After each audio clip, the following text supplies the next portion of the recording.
नमस्कार दोस्तों, एक बार पुनः आपके अपने इस ऑनलाइन प्लेटफॉर्म पर स्वागत करते हैं। आज आपके सामने जो क्लास लेकर आ रहा हूं बहुत इंपॉर्टेंट क्लास है और इसमें हम आपके सामने परसेंटेज का पार्ट नंबर 2 लेकर आ रहे हैं, जिसमें आपको प्रश्न संख्या 1 से लेकर 25 तक बहुत ही महत्वपूर्ण क्वेश्चन मैं आपको कराऊंगा। तो पहला क्वेश्चन क्या है समझिएगा। गोपाल अपनी मासिक आय का 30% भोजन पर खर्च करता है। अब आपको मासिक आय नहीं दे रखी है तो हम मासिक आय को 100 रुपए कंसिडर कर लेंगे। क्या कर लेंगे भैया? 100 रुपए, ठीक है। और ये प्रतिशत की बात बोल रहा है तो हम इसको 100% बोल लेंगे। क्या बोल लेंगे? 100%। कह रहा है कि गोपाल अपनी मासिक आय का 30% भोजन पर खर्च करता है, तो 100% में से उसका 30% वो भोजन पर खर्च कर रहा है, तो शेष इनकम कितनी बची उसके पास में? 70%। आगे बोल रहा है शेष का 40% परिवहन पर खर्च करता है, यानी परिवहन पर खर्च कितना कर रहा है? 40%। तो इस 70 का 40% वो परिवहन पर खर्च करेगा। तो देखिए भाई, अगर 100 में से 40% में खर्च कर रहा हूं तो मेरे पास बचत कितनी होगी? 60%। तो मैं 70 का 60% निकालूंगा। 70 इंटू 60 बटे वे 100 और यहां पर मेरे पास शेष बचेंगे 42%। कितना बचेगा? 42%। आगे क्वेश्चन बोल रहा है शेष का 50% वो बचत होता है। अब 42 का आधा करेंगे, कितना हो जाएगा? 21। यानी देखिए इसमें से 21% वो बचत करता है। 21% वो क्या करता है भैया? बचत करता है। भैया बाहर चलो, बाहर चल जाओ, इस बार ले जाओ, बाहर खेलो बेटा।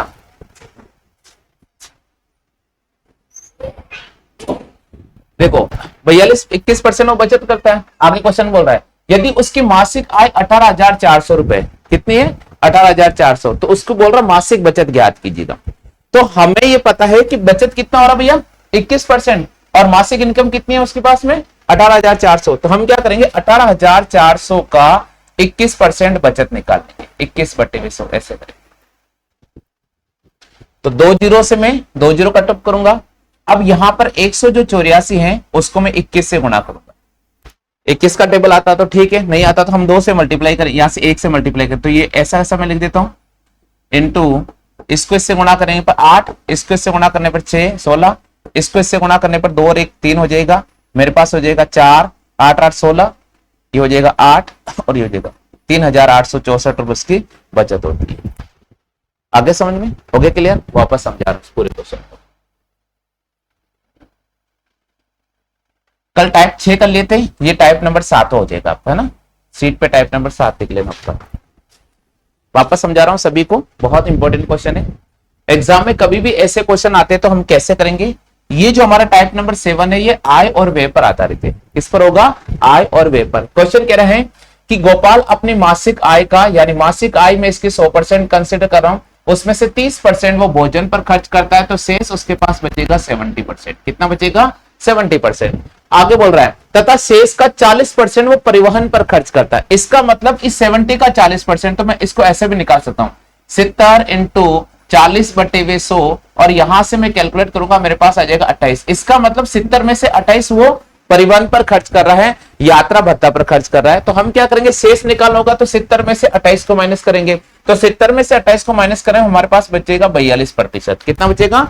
42%। आगे बोल रहा है शेष का 50% वे बचत करता है। इस 42 का 50% बचत कर रहा है, तो 42 का जो 50% की अगर मैं बात करूंगा तो वो हो जाएगा मेरे पास में 21%। कितना हो जाएगा भैया? 21%। 21% वो सेविंग कर रहा है, यानी यहां मैं लिखूंगा बचत। ठीक है। आगे हमारा क्वेश्चन बोल रहा है यदि उसकी मासिक आय 18,400 रुपए है, यदि उसकी मासिक आय 18,400 रुपए है तो आपसे पूछ रहा उसकी बचत ज्ञात कीजिए। तो भाई मासिक आय आपकी 18,400 रुपए है और आप उसमें से 21% बचत कर रहे हो, तो हम क्या करेंगे? 18,400 का 21% निकालेंगे। 2 जीरो से हम 2 जीरो काटेंगे। इसको फिर 184 को मैं 21 से मल्टीप्लाई करूंगा। यहां पर हो जाएगा 184 इंटू ये हो जाएगा 8 8 दूनी 16 और 2 एकम 2 और 1 3, यानी मेरे पास हो जाएगा 3864 रुपए। तो उसकी जो मासिक बचत होगी वो 3864 रुपए। कई बार क्वेश्चन ऐसे ही दिया जाता है और लास्ट में ये पूछ लेगा कि वार्षिक बचत ज्ञात कीजिए। तो वार्षिक बचत ज्ञात करने के लिए हम इसको 12 से मल्टीप्लाई करेंगे। किससे मल्टीप्लाई करेंगे? 12 से गुणा कर देंगे। क्लियर हो गया भैया?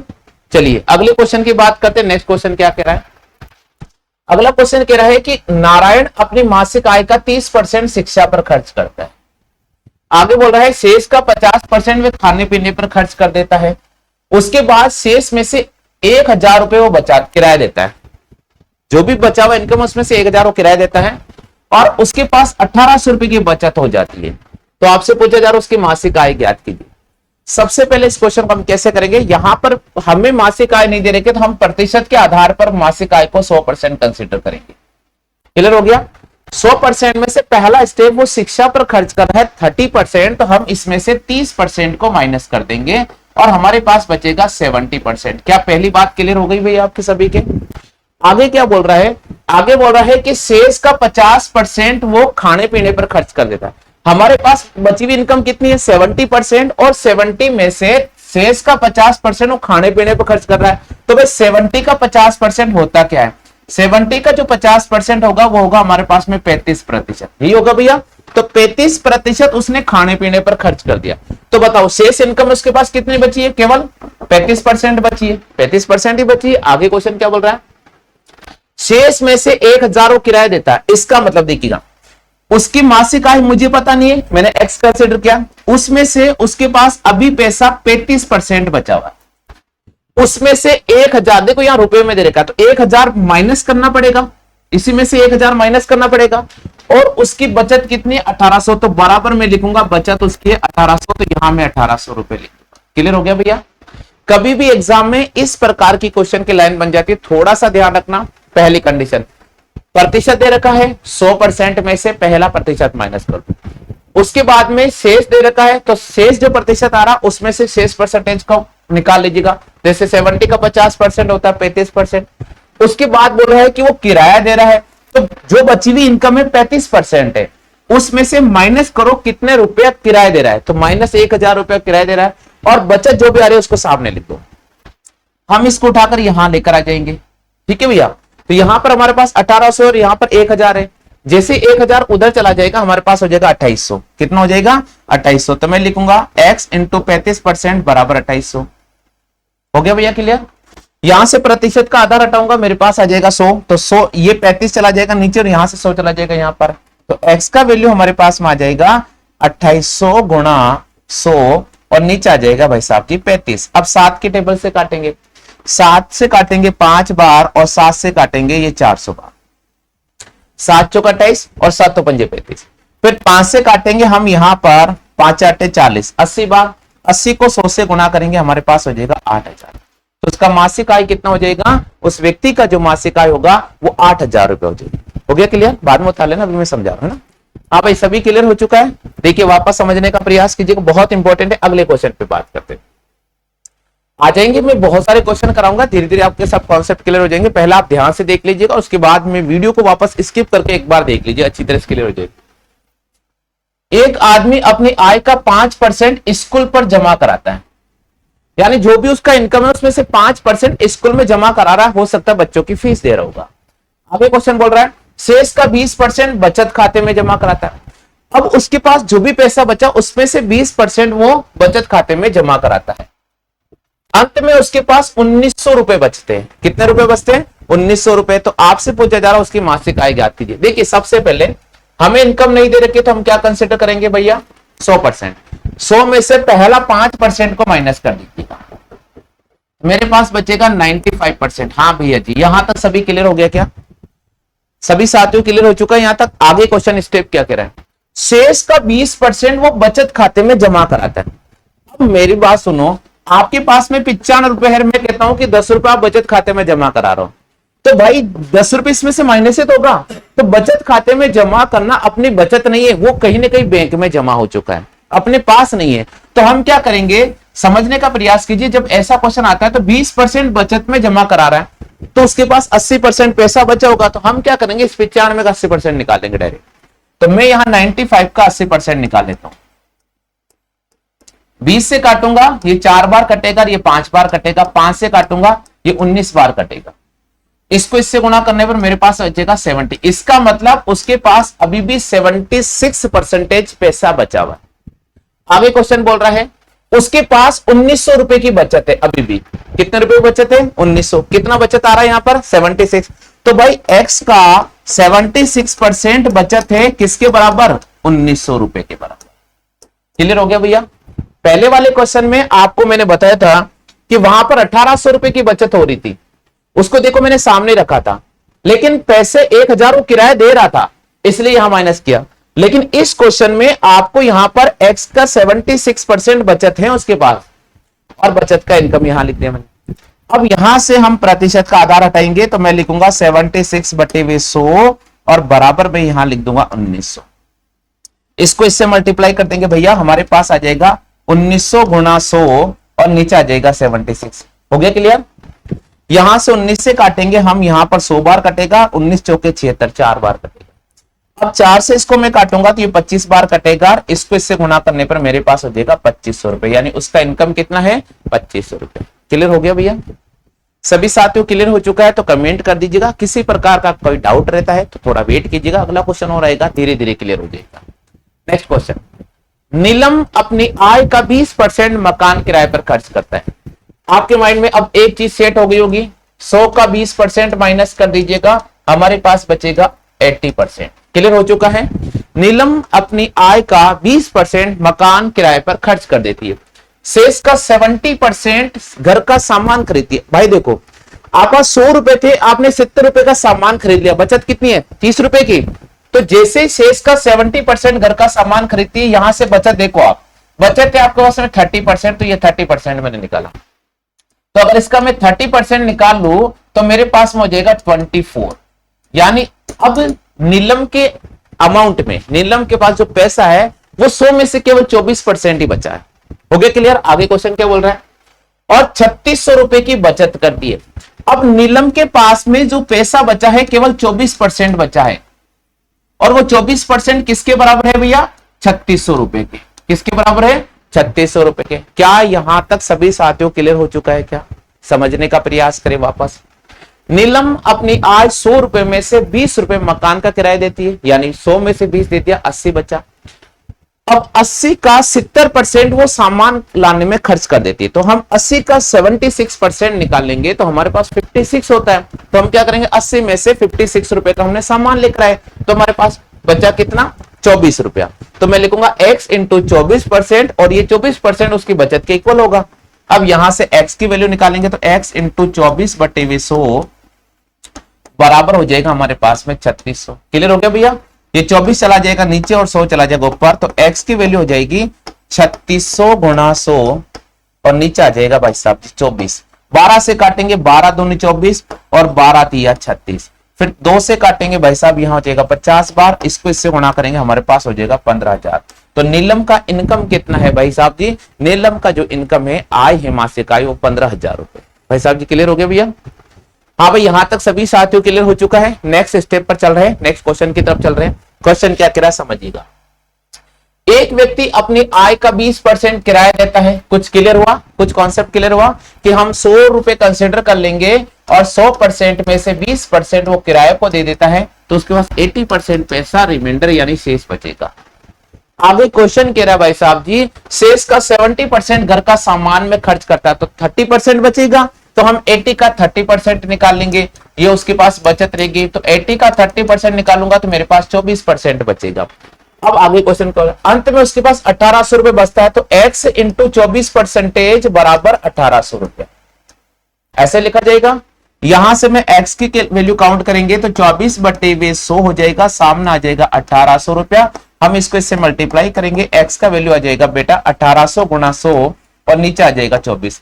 मैं 4 की टेबल से काट सकता हूं, मैं 6 की टेबल से काट सकता हूं, मैं 6 की टेबल से काटा हूं, 6 तिया 18 300 और 6 चौके 24।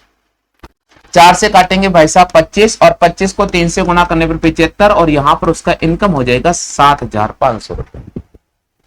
हाँ भाई, सभी की क्लियर हो चुका है? हो गया भैया क्लियर? नेक्स्ट क्वेश्चन की तरफ चलते हैं। अगला क्वेश्चन क्या कह रहा है, एक व्यक्ति अपनी आय का 24% मकान पर खर्च करता है, 62% शिक्षा पर खर्च करता है। अब यहां बहुत शानदार लैंग्वेज मैंने दे दी है, मैंने बीच में शेष नहीं लिखा है। देखो, एक व्यक्ति अपनी आय का 24% मकान किराया देता है, तथा लिखा हुआ है, शेष नहीं लिखा हुआ है। 62% शिक्षा पर खर्च करता है, इसका मतलब उसका इनकम था 100%। 100 में से वो 24% मकान किराया देता है और 62% वो शिक्षा पर खर्च करता है। तो इन दोनों को आप ऐड कर लो, फिर तो यहां पर हो जाएगा 6 और यहां पर 86%। इसका मतलब 100 में से 86% वो खर्च कर चुका है। तो उसके पास बचत कितना हुआ, बचत हुआ उसके पास केवल 40%। भाई क्लियर हो गया यहां तक। आगे क्वेश्चन क्या बोल रहा है, शेष बचत के रूप में जमा करता है 6,300 रुपया। कितना जमा करता है, 6,300। रुको, शेष बचत के रूप में जमा करता है रुपए 6,300, तो उसकी मासिक आय बिल्कुल, तो 14% का 6,300, तो मैं x इंटू 14% बराबर 6,300 रुपए वो बचत जमा करता है। तो x की वैल्यू निकालेंगे, हमारे पास हो जाएगा 6,300 गुणा 100 और यहां से 14 आ जाएगा नीचे। 7 से काटेंगे 7 दूनी 14 और 7 9 63 और 2 से काटेंगे ये 50 बार कटेगा, इसको इससे मल्टीप्लाई करेंगे, हमारे पास आ जाएगा 9 पंजे 45, ये 45,000। तो उसकी मासिक आय कितनी हो जाएगी, 45,000। क्या ये क्वेश्चन सभी के क्लियर हो चुका है, अब ये हो गया। आगे चलते हैं दोस्तों, नेक्स्ट स्टेप क्या कह रहा है, राम अपनी आय का 75% खर्च करता है, शेष बचत में जमा कराता है। अब सुनिएगा, आय कितनी है 100, 75 खर्च कर दिया, बचे कितने 25, शेष बचत करता है। यदि उसकी आय 20% की बढ़ोतरी कर दी जाए, अब क्वेश्चन नया रूट कह रहा है, यानी ये हमारा हो जाएगा टाइप नंबर 8। ये हमारा टाइप नंबर 8 हो जाएगा, क्योंकि अभी तक हमने मासिक आय ज्ञात करी, लेकिन यहां पर थोड़ा सा चेंजेस दिया है, लैंग्वेज में थोड़ा चेंज दिया है। तो ऐसे प्रश्नों को कैसे सॉल्व करेंगे, देखिए क्वेश्चन क्या कह रहा है, समझने का वापस प्रयास करते मेरे दोस्तों। क्वेश्चन कह रहा है भाई कि राम अपनी मासिक आय 100% का 75% वो खर्च करता है, तो 25% उसके पास बचत है। क्लियर हो गया भैया। अब मैं एक चीज बताता हूं, यहां पर उसने खर्च कितना किया और बचत कितना किया, ये लिख देते हैं अपन। भाई साहब उसने 100 में से 75 तो खर्च किया है और 25% बचत रखा है। क्लियर हो गया यहां तक, पहले लाइन सभी क्लियर होगी भैया। आगे क्वेश्चन बोल रहा है, यदि उसकी आय को 20% बढ़ा दे, पहला आय कितनी थी 100, 20% बढ़ाने पर अब नई आय हो जाएगी 120%। भाई साहब सभी क्लियर हो गया, पहले इनकम 100 था, 20% इंक्रीज करने पर नई इनकम हो जाएगी 120 रुपया। मान लीजिए पहले 100 रुपया था, 75 रुपया खर्च कर रहा, 25 बचत कर रहा, 20% बढ़ाने पर नई इनकम हो गई 120 रुपया। आगे क्वेश्चन क्या बोल रहा है, और उसके खर्च में 10% की बढ़ोतरी हो जाती है। पहले खर्च कितना था 75, अब नया खर्च 10% बढ़ेगा यहां पर, तो 75 इंटू 10% बढ़ने पर 110 बटे हुए हम यहां 100 लिखेंगे, 2 जीरो से 1 जीरो से 1 जीरो काटेंगे। अब जो कट रहा काटेंगे, नहीं तो गुणा करेंगे। भाई गुणा कर लेता हूं, 11 पंजे 55, 11 सत्ते 77, 77 में 5 जोड़ूंगा 82 और इसमें 10 का डिवाइड करूंगा, मेरे पास हो जाएगा 82.5% वो खर्च करता। तो अभी नई इनकम उसकी 120 रुपए है और उसमें से वो खर्च कर रहा है 82.5 रुपया। भाई साहब जी क्लियर हो गया। अब उसके पास बचत कितनी रहेगी, वो कैसे निकालेंगे, वो निकालने के लिए आप इन दोनों में से माइनस कर दो।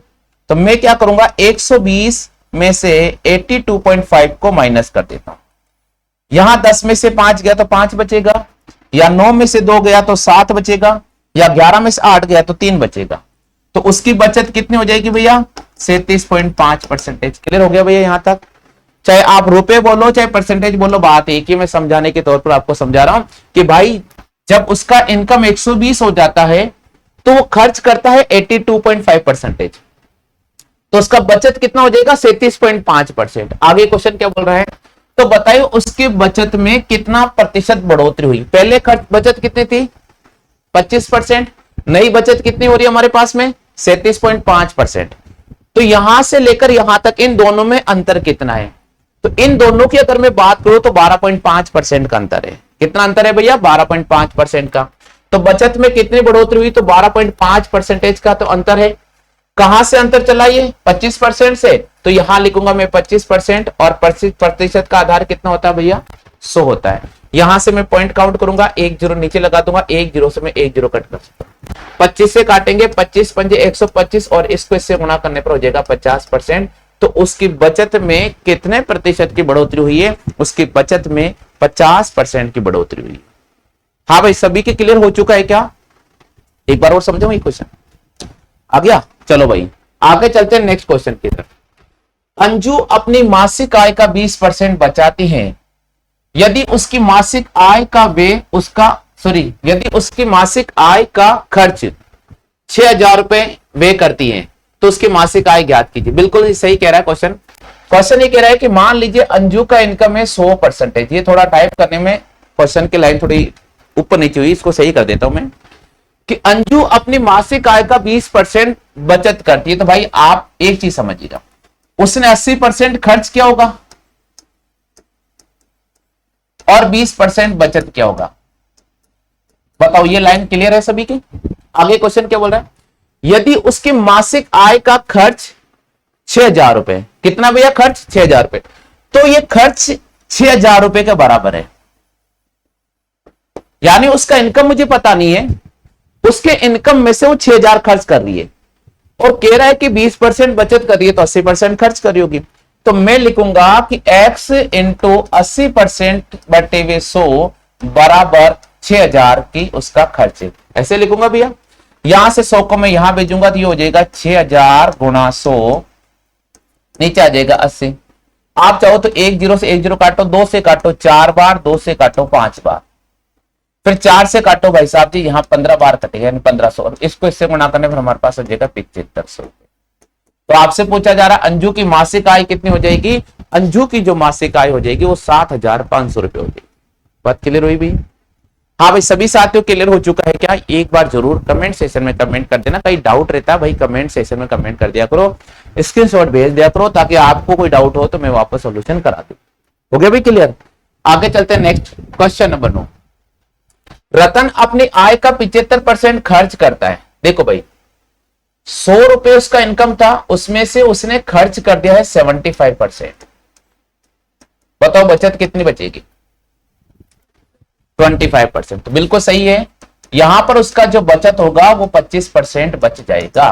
क्या आप इस बात से सभी सहमत हैं कि इनकम उसका मैंने 100 रुपए कंसिडर किया है, 100% मैंने कंसिडर किया है और उसमें से 75% वो खर्च कर चुका है, तो उसके पास बचत हो जाएगा 25%। आगे क्वेश्चन क्या बोल रहा है, यदि उसका इनकम 20% बढ़ा दे। पहला इनकम कितना था? 100, अब नया इनकम कितना हो जाएगा भैया? 120। यहां तक सभी सहमत है? सभी सहमत है भैया? 100 का 120%, 100 का 20%, 100 इंटू 120 बटे 100 करेंगे 120 आ जाएगा। आगे बोल रहे हैं और वे खर्च में 15% की बढ़ोतरी करता है। पहले खर्च कितना था? 75%। अब 75% का 15% बढ़ोतरी यहां करेगा, तो हम लिखेंगे भैया 75 इंटू 115 बटे 100। ऐसे लिखेंगे, क्योंकि 15% बढ़ोतरी कर रहा है तो 100 में जोड़ दीजिए और 15% कमी कर रहा है तो घटा दीजिए। अब भाई यहां कट रहा है तो काट देंगे। अभी देखो मैं क्या करूंगा, काट सकता हूं 25 या 75 और 25 चौक 100, लेकिन 4 से ये कटेगा नहीं। तो आपको सिंपल तरीका बता रहा हूं कि आप मल्टीप्लाई करो और 2 पॉइंट काउंट कर लो। तो मैं क्या करूंगा, 115 को 75 से गुणा कर देता हूं। देखिए भैया 55 25, 5 एकम 5, 2 7 और 5 एकम 5, 7 पंजे 35, 7 एकम 7 और 3 10 का 0 हासिल लगाए, 7 एकम 7 और 1 8। हो गया क्लियर? अब यहां से 2 जीरो नजर आ रहे तो 2 जीरो पॉइंट काउंट कर लेंगे। इसका मतलब 120 में से वो खर्च कर देता है 86.25 रुपया। क्लियर हो गया? अब उसके पास में बचत कितना होगा वो कैसे निकालेंगे? इन दोनों का अंतर करेंगे।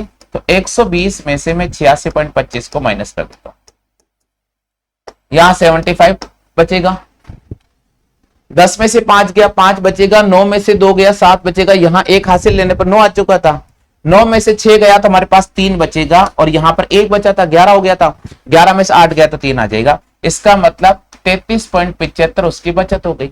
अब आगे क्वेश्चन क्या बोला, तो बताइए उसकी बचत में कितने प्रतिशत की बढ़ोतरी हुई? पहले बचत कितनी हो रही थी और अभी नई बचत कितनी हो रही है? 33.75। तो इसमें से इसको माइनस करेंगे तो 25 में से 33.75 को अगर मैं माइनस करता हूं तो 8.75 बचेगा। कितना बचेगा? 8.75। तो 8.75% आपकी बचत हो रही है कहां से?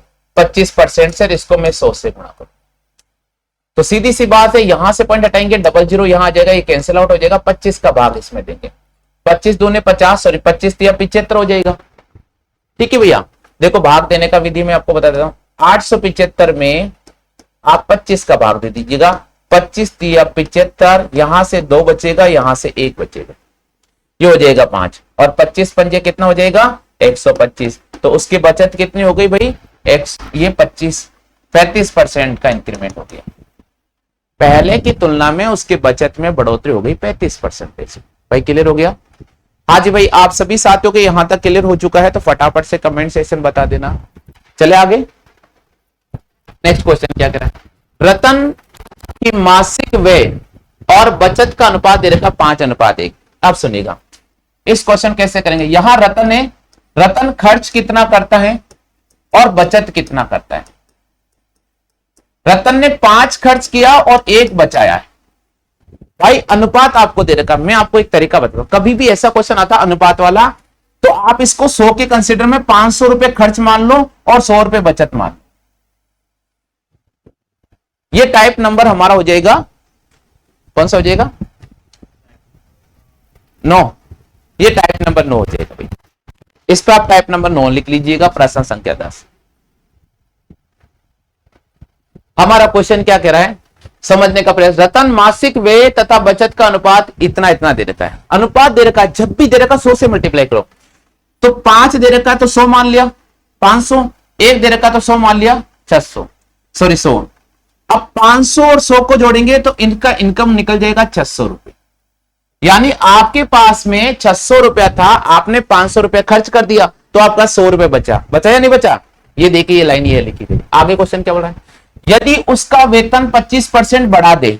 अभी उसका वेतन कितना है 600 है भैया, इसके अकॉर्डिंग 600 मानेंगे। 600 का 25% बढ़ा दूं मैं तो मैं लिखूंगा 600 इंटू 125/100, ऐसे लिखूंगा भैया। ये कैंसिल आउट किया, इसको इससे गुणा करेंगे, 6 पंजे 30, 6 दूनी 12, 12 में 3 जोड़ेंगे 15, 6 कम 6 और ये 750। भाई क्लियर हो गया यहां तक। अब देखिए क्वेश्चन क्या बोल रहा है, यदि उसका वेतन 25% बढ़ा दिया जाए और बचत 15% बढ़ा दी जाए। 25% बढ़ाने पर नया वेतन कितना हो जाएगा 750, बचत को 15% बढ़ा रहे हैं तो अभी बचत कितना है 100। अब 15% बढ़ा दूंगा तो मेरे पास हो जाएगा 115, यही होगा। अब 750 में से 115 वो बचत करता है, शेष खर्च करेगा। तो देखिए क्वेश्चन बोल रहा है उसके व्यय में कितने % की बढ़ोतरी हुई। तो 750 में से वो 115 खर्च कर बचाता है, तो खर्च कितना करेगा वो निकाल देते। 10 में से 5 गया 5 बचेगा, 4 में से 1 गया 3 बचेगा, 7 में से 1 गया 6 बचेगा, यानी 635 रुपए वो खर्च कर रहा है। पहले खर्च कितना कर रहा था, अभी खर्च कितना कर रहा है 635। कितना ज्यादा खर्च कर रहा है 135। देखो भाई 500 में से 635 है, 635 में से 500 बताऊंगा कितना ज्यादा खर्च कर रहा है 135। तो 135 रुपए वो ज्यादा खर्च कर रहा है। किससे खर्च कर रहा है वो 500 की तुलना में, तो यहां लिखूंगा मैं 500 की तुलना में। और प्रतिशत का आधार क्या होता है भैया 100। ये 2 जीरो से 2 जीरो कट गया, 5 से काटेंगे, 5 दूनी 10 और 5 सत्ते 35, यानी पहले की तुलना में अब उसका खर्च 27% बढ़ चुका है। भाई क्लियर हुआ? वापस समझा रहा हूं, रतन की आय जो आपको नहीं दे रखे, लेकिन रतन का यहां पर खर्च का अनुपात और बचत का अनुपात दे रखा है। तो रतन अपने पास जितना भी पैसा उसमें से खर्च करता है 5 और बचाता है 1। मान लीजिए जो अनुपात आपको दे रखा है उसको 100 के रेस्पेक्ट में मैं करूं तो 5 से मैंने 500 लिख दिया और 1 से मैंने 100 लिख दिया। खर्च और बचत को अगर अपन जोड़ते हैं तो हमारा इनकम निकलता, आय निकलता। जैसे आपको मम्मी ने 10 रुपए दिए और आप मार्केट से 7 रुपए सामान खरीदते हो, तो आपके पास बचे कितने, तो आप क्या करेंगे 10 में से 7 को माइनस करेंगे, 3 बचत होगी। अब मैं कहता हूं कि आपके पास पैसे थे, उसमें से 7 रुपए आपने खर्च किए, 3 रुपए आपने बचाए, तो 7 और 3 कितना हो गया 10, ये आपकी आय निकल जाएगी। तो यही क्वेश्चन यहां पर है कि 500 रुपए उसने खर्च किए, 100 रुपए उसने बचाए, तो इनकम उसका 600 रुपए हो गया। फिर क्वेश्चन ये कह रहा है कि उसकी वेतन में 25% की बढ़ोतरी की जाए। अभी उसका वेतन 600 रुपए था, 25% बढ़ाने पर नया वेतन हो गया 750। क्वेश्चन कह रहा है कि उसकी जो बचत है उसमें 15% का इंक्रीमेंट क्यों हो जाता है। तो पहले बचत 100 रुपए था, 15% इंक्रीमेंट होने पर 115 हो गया। अब हम क्या करेंगे 750 में से 115 वो बचाता है तो बाकी खर्च करेगा, तो 700 में से 115 को माइनस करेंगे, हमारे पास बचेगा 635। यानी हमने निकाल लिया कि वे 750 में से 635 रुपया खर्च करता है। पहले खर्च करता था जब इनकम 600 थी तो 500 रुपए, और जब इनकम 750 हुई तो 635 रुपए खर्च कर रहा है। तो पहले से कितना ज्यादा खर्च बढ़ा है? 135 रुपए, क्योंकि हमने इन दोनों का अंतर निकाला 135। तो 135 को यहां लिखा, 500 को नीचे लिखा, क्योंकि 500 से हम तुलना कर रहे हैं, और परसेंटेज का आधार 100 लिखा। हमने इसको कैलकुलेट किया, हमारे पास आ गया 27%। यानी पहले की तुलना में 27% वो ज्यादा खर्च कर पा रहा है। हो गया क्लियर? चलिए भाई आगे चलते हैं। नेक्स्ट क्वेश्चन, राम की व्यय और बचत का अनुपात आपको 3:2 दे रखा है। तो मैंने लिखा यहां पर खर्च और यहां पर लिखा भैया बचत। बताओ भैया कैसे करेंगे इसको? 100 से मल्टीप्लाई करेंगे, ये हो जाएगा 300 रुपया और ये हो जाएगा 200 रुपया, और इनकम उसकी हो जाएगी 500 रुपया। क्या आप इस बात से सभी सहमत हैं? आप सभी सहमत हैं कि 300 खर्च करता है, 200 बचाता है, 300 और 200 को जोड़ेंगे 500 रुपया हो जाएगा। आगे क्वेश्चन क्या बोला? यदि उसका इनकम 10% बढ़ा दे, बताओ कहां से 10% बढ़ेगा? 500 का। तो 500 का 10% बढ़ा रहा हूं मैं भैया, तो मैं लिखूंगा 500 गुणा 110 बटे 100, ये हो जाएगा 550 रुपए। अब उसका नया इनकम कितना हो जाएगा भैया? नया इनकम हो जाएगा 550 रुपए। होगी बात सभी क्लियर? आगे क्वेश्चन क्या बोल रहा है? और उसका जो खर्च है वो 12% बढ़ जाता है। पहले खर्च कितना था? 300 का 12% बढ़ रहा है, तो मैं लिखूंगा 300 इंटू 112 बटे 100, ऐसे लिखूंगा भैया। 3 से गुणा करेंगे 6, 3 और 3, यानी अब नया खर्च कितना कर रहा वो? 336। 550 में से 336 वो खर्च कर रहा भैया, तो बचत कितनी हो जाएगी उसकी? 10 में से 6 गया तो 4 बचेगा, 4 में से 3 गया तो 1 बचेगा, और 5 में से 3 गया तो 2 बचेगा। इसका मतलब 214 रुपए उसके पास में बचत है। ये खर्च है और ये बचत है। अब समझिए क्वेश्चन क्या बोल रहा है। तो उसके बचत में कितना प्रतिशत की बढ़ोतरी? पहले बचत कितनी थी? 200, अभी कितनी हो रही है? 214। तो इन दोनों का अंतर कितना आ रहा भैया? इन दोनों का अंतर आ रहा है 14। तो मैं लिखूंगा 14 तो अंतर आ रहा है, 200 से बढ़ रही है, और हम इसको 100 से गुणा करें, इसको कैलकुलेट करेंगे, हमारे पास आ जाएगा 7%। यानी उसके पास पहले की तुलना में 7% ज्यादा बचत हो रही है। क्लियर हो गया भैया? नेक्स्ट क्वेश्चन पे राउंड करते हैं। अगला क्वेश्चन बहुत इंपॉर्टेंट है। हो गया नहीं? ये तो आपने कर ही लिए। अब यहां देखो दूसरे क्वेश्चन है, देखो। हाँ ये दूसरे क्वेश्चन। अब इस टाइप के क्वेश्चन आते हैं तो हम कैसे सॉल्व करेंगे, यहां थोड़ा समझने का प्रयास करना भाई। क्वेश्चन कह रहा है, 12वां क्वेश्चन है, रुपए 300 का कितना प्रतिशत 45 होगा। अब ये कह रहा है 300 रुपए का कितना प्रतिशत 45 होगा, ये ऐसा कहना चाह रहा है। तो 300 रुपए का x परसेंटेज बराबर 45 लिखूंगा मैं। तो मैं लिखूंगा 300 गुणा का मतलब मैंने कल आपको बताया था x, वो गुणा होता है, प्रतिशत का आधार होगा x बटे 100, बराबर में 45 लिखूंगा। इसको इधर ले जाएंगे, 45 गुणा 100, और 300 का आ जाएगा भैया नीचे, 2 जीरो से 2 जीरो यहां काटेंगे, हमारे पास हो जाएगा 15। तो आंसर आ जाएगा 300 का कितना प्रतिशत 45 होगा। तो भाई 300 का 15% 45 होगा। 300 का 15% क्या होगा? 45 हो जाएगा। या बैठ जाओ ये पर। हाँ जी भैया, यहां तक सभी क्लियर हो चुका है। नेक्स्ट क्वेश्चन पे राउंड करते हैं। अगला क्वेश्चन क्या है, यदि एक संख्या का 60% 48 है, तो उस संख्या में नहीं दे रखे तो मैं x मानूंगा, इसका 60% किसके बराबर है भैया? 48 के। आगे चलेंगे, x इंटू 60 बटे 100 बराबर हमारे पास आ जाएगा 48। यहां से 60 आएगा नीचे, हम 0 से 0 कट कर सकते हैं, 6 चला जाएगा नीचे, 10 चला जाएगा ऊपर, तो मैं लिखूंगा 48 गुणा 10 बटे 6, यहां पर हो जाएगा 80। तो वह संख्या कौन सी है भैया? 80 रुपए। क्लियर हो गया भैया आपको? हाँ जी भैया, सभी क्लियर हो चुका है। आगे बढ़ते हैं। निम्न में से कौन सा मान सबसे कम है? इस प्रकार ऑप्शन आपको 4 दे रखे, इनमें से पूछ रहा है कि सबसे कम मान किसका है। देखो 450 का 18% निकालते हैं, 450 इंटू 18 बटे 100, ऐसे लिखेंगे, 1 0 से 1 0, 2 से काटेंगे 2 नम 18 और 2 पंजे 10, 5 से काटेंगे 5 नम 45 और 9 9 81, यानी पहले का मान आ रहा है 81। कोई बात नहीं, बैठ जाओ बैठो बैठो, ये बैठ जाओ। पहले का मान आ रहा हमारे पास में 81, क्लियर हो गया भैया। दूसरे का निकालते, 380 का 20%, तो मैं निकालूंगा 380 इंटू 20/100, ये आ रहा 76। इसका देखिए दोस्तों यहां चलेंगे, 300 का 25% निकालूंगा मैं, तो मैं लिखूंगा 300 इंटू 25/100, यानी ये हो जाएगा 75%, 75। अब हमारे पास बचा 240 का 30%, तो इसको भी निकाल लेते हैं। 240 का 30%,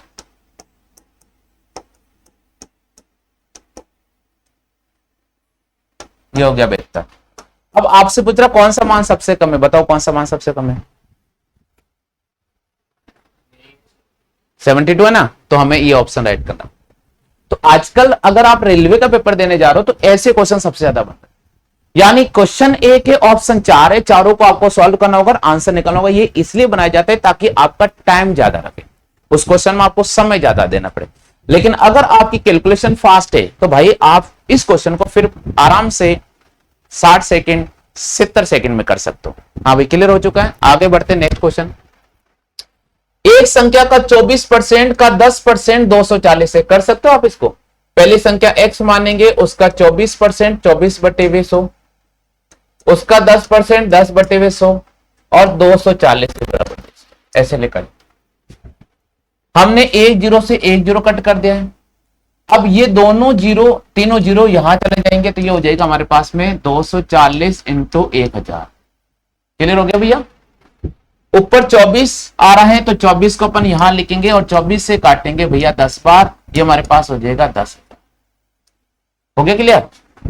अगला क्वेश्चन, एक संख्या x का 50%, x का 50%, वापस आ रहा का 45%, कितना भैया 27, ये 27 लिख दिया मैंने। यहां से 50 से काटेंगे 2 बार, अब ये 200 मल्टीप्लाई होकर ऊपर चला जाएगा, तो ये हो जाएगा 27 इंटू 200 और ये 45 आ जाएगा नीचे, ये 45 मैंने यहां लिखा। क्लियर हो गया। हम इसको 3 से भी काट सकते हैं, हम इसको 5 से भी काट सकते हैं। मैं 5 से काटा हूं, 5 नम 45 और 5 चौके 20, 9 से काटूंगा 9 तिया 27 और इसको इससे गुणा करूंगा 120 वह संख्या। बताओ भाई यहां तक सभी क्लियर हो चुका है क्या, हो गया भी क्लियर। आगे चलते भैया नेक्स्ट क्वेश्चन क्या करें। एक संख्या 75% का 60% का और 25, सॉरी एक संख्या 75% का 60%, क्या दे रहे, संख्या 75 का 60% और 25 के 1/5 से कितना दिखे, तुलना करेंगे। देखो 75 का 60% और 25 का 1/5 से कितना अधिक है, तो सबसे पहले इसको सॉल्व करेंगे। 1 0 से 1 0, 2 से काटेंगे 3 बार, ये कटेगा 5 बार, 5 से काटेंगे भैया ये कटेगा 15 बार। इसका वैल्यू आया मेरे पास में 45, कितना आ गया। इसी प्रकार इसको सॉल्व करेंगे, इसका वैल्यू आ गया 5, तो 5 से 45 कितना अधिक है, 40 अधिक है। तो ये बोल रहा है कि कितना अधिक है, तो हम लिखेंगे 40। यहां तक सभी साथियों क्लियर हो चुका है। आगे बढ़ते भाई, यदि अ ब का 75% है, अ बी का 75% है, तो 75/100 लिखूंगा मैं। हम इस बी को नीचे लेकर आ जाएंगे ए के नीचे, ताकि संख्या संख्या एक तरफ रहे और ये नाम एक तरफ रहे, ये हो जाएगा 75/100। क्लियर हो गया भैया। इसको काटेंगे 25 से, ये 3 बार कटेगा, ये 4 बार कटेगा। 25 तिया 75 और 25 चौक 100, आप 5 से भी काट सकते हो। अ का वैल्यू आ गया 3 और ब का वैल्यू कितना आ गया। आपसे पूछ रहा अ और ब का अनुपात ज्ञात कीजिए, तो इसका आंसर हो जाएगा 3:6। सभी साथियों क्लियर हो चुका है क्या भैया, हो गया भाई क्लियर। आगे चलते हैं दोस्तों नेक्स्ट स्टेप।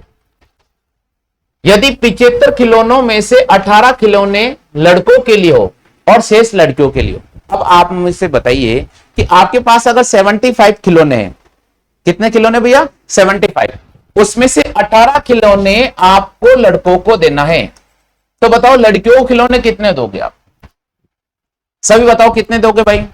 सीधी सी बात है, 75 में से 18 माइनस करेंगे तो 15 में से 8 जाएगा, तो यहां 7 बचेगा, और 6 में से 1 जाएगा तो यहां 5 बचेगा। तो हम यहां पर लड़कियों को जो खिलौने दे रहे वो 57 दे रहे। आगे क्वेश्चन क्या बोल रहा है, तो लड़कियों के लिए खिलौने का प्रतिशत कितना था? इस 75 का 57 निकालना है, तो 57%, तो हम लिखेंगे 57/75 इंटू 100। आगे भैया कि 75 में से 57 लड़कियों को खिलौने मिल जाते हैं, तो परसेंटेज निकालेंगे 25 या 75 और 25 चौके 100। 3 से काटेंगे भैया, 3 एकम 3 और 3 नम 27, 19 चौके 76, यानी लड़कियों को जितने भी खिलौने उसमें से 76% मिलते हैं। भाई क्लियर हो गया सभी के? आगे बढ़ जाते हैं, नेक्स्ट क्वेश्चन 20वां। एक कक्षा में लड़कों और लड़कियों की संख्या का अनुपात है 3:5। कितना भैया? 3:5। तो लड़कों का प्रतिशत ज्ञात कीजिए। देखिए मैं आपको एक चीज बताऊं, ये 3 है और ये 5 है, अनुपात आपको दे रखा है। मैंने कहा जब भी आपको निकालना, आप इसको 300 मान लो और आप इसको 500 मान लो, कर सकते हैं? तो 300 और 500 को जोड़ेंगे तो कक्षा में टोटल विद्यार्थी कितने हो जाएंगे भैया? 800 हो जाएंगे। आगे क्वेश्चन क्या बोल रहा है? बोल रहा है कि टोटल में से लड़कों का परसेंटेज कितना है। तो लड़कों की संख्या कितनी है? 300। टोटल बच्चे कितने? 800।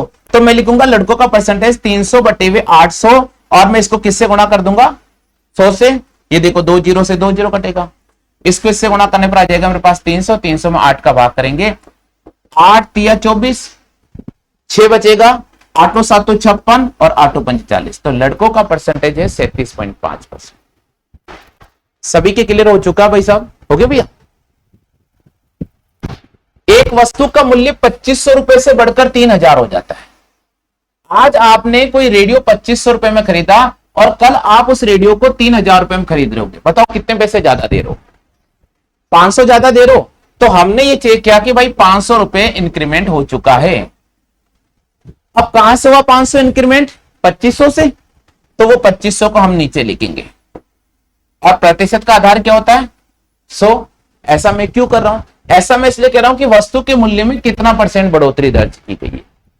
हम 2 जीरो से 2 जीरो ये उड़ा देंगे और 25 से काटेंगे, 25 दूने 50, यानी उस वस्तु के मूल्य में 20% का इंक्रीमेंट किया गया। आगे भाई समझ में? नेक्स्ट क्वेश्चन है, किसी भी वस्तु का मूल्य 200 रुपए था, आज उस वस्तु का मूल्य कितना है? और कल मूल्य 150 रुपए हो गया। बताओ बढ़ रहा है या घट रहा है? कितना घट रहा है? 50 घट रहा है। कहां से घट रहा है? 200 से, और इसको 100 से गुणा कर देंगे, 25% की कमी दर्ज हो गई। क्लियर हो गया? नेक्स्ट क्वेश्चन की बात करते हैं। महेश की आय 2 लाख थी और अभी 2,40,000 हो गई। बताओ कितना बढ़ रहा है? बिल्कुल 40,000। भाई साहब को पैसे का तो बहुत खतरनाक नॉलेज है। ये 2 लाख यहां लिखेंगे और इसको हम 100 से गुणा कर देंगे। 3 जीरो से मैंने 3 जीरो उड़ाया, फिर 1 जीरो से मैंने 1 जीरो जुड़ा दिया, फिर 1 जीरो से 1 जीरो उड़ा दिया, 2 से काटेंगे 2। तो इंक्रीमेंट कितना हो गया भैया? 20% का। नेक्स्ट क्वेश्चन है, अमन की आय 42,800 है और 37,000 इतनी हो गई। बताओ कम हो रही है बढ़ रही है? कम हो रही है। तो 42,800 में से मैं 37,236 को माइनस करता हूं, ये 4 बचेगा। 9 में से 3 गया तो 6 बचेगा।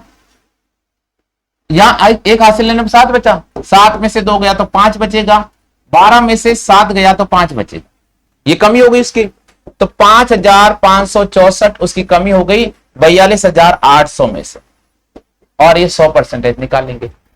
हमने 2 जीरो से 2 जीरो, अब बड़ी टेबल आ गई, बड़ा पहाड़ा हमें भी नहीं आता है, तो भाई कैलकुलेट करेंगे, हम काटेंगे। ये कटने वाली संख्या देगा। देखो 4 से भी काट सकते हो आप, 4 ढाई 40 और 4 7 28, यहां 4 से काटते, 4 एकम 4, 1 बचेगा, 4 तिया 12, 13 14 15 3 बचेगा, 4 नम 36 और 4 एकम 4। अब यहां 107 नजर आ रहा है और यहां 1391 नजर आ रहा है। अब 7 के टेबल में हम चेक करेंगे कहां नजर आता है। तो भाई देखो हम कैसे काट सकते हैं, ये 3 से कट सकता है। किससे कट सकता है? 3 से। चेक करेंगे, 3 तिया 9, लेकिन यहां 1 बचेगा 17, 3 से नहीं कटता। तो हमने चेक किया कि ये 3 से नहीं कट रहा, तो क्या ये 9 से कट सकता है? 9 एकम 9 नहीं कटेगा।